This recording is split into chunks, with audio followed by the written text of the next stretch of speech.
Hey, seventh graders. It's Thursday. You are continuing your reading on World War One.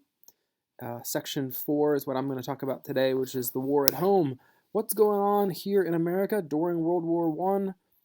Let's go and talk about it. Well, it's a total war effort. Like so many times when there's tragedy, the whole country comes together and they work to figure it out. And that's what we see at World War One.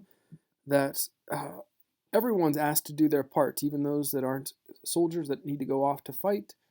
Here at home, uh, we are asking everyone to help out. So that might mean rationing food, it might mean doing jobs you don't normally do. Uh, and with that total war effort came new opportunities for minorities.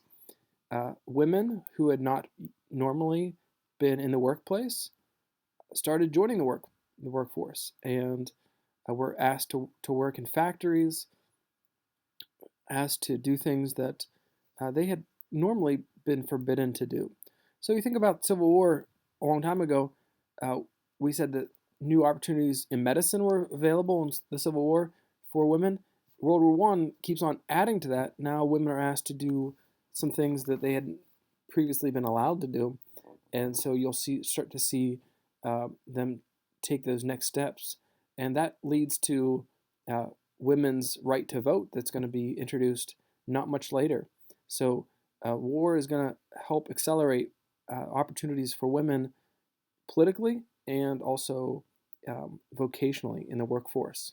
So those are advancements that happen here at home. Also, there's going to be new opportunities for African Americans.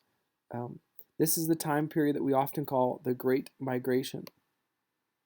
The Great Migration is the story of uh, most Southern African Americans traveling up to the north.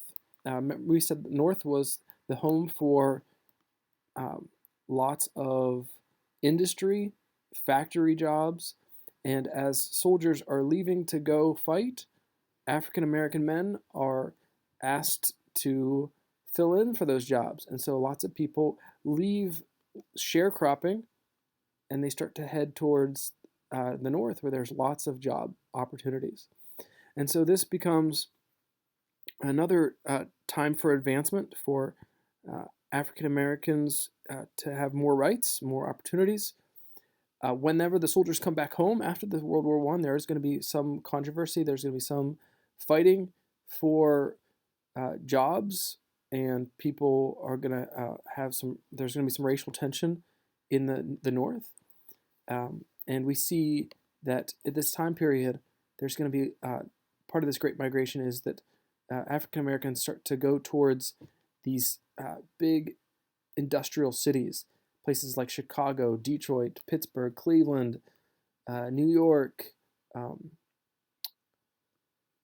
uh, yeah, New Jersey's another place, and then a few people will go off to the west, but mostly the Great Migration happens into those northern cities, uh, Chicago, Detroit, Cleveland, um, Pittsburgh, and even like Buffalo and Albany and those kind of places. So, um, uh, uh, not only a geographic change, a cultural change will happen in this time period because of the Great Migration.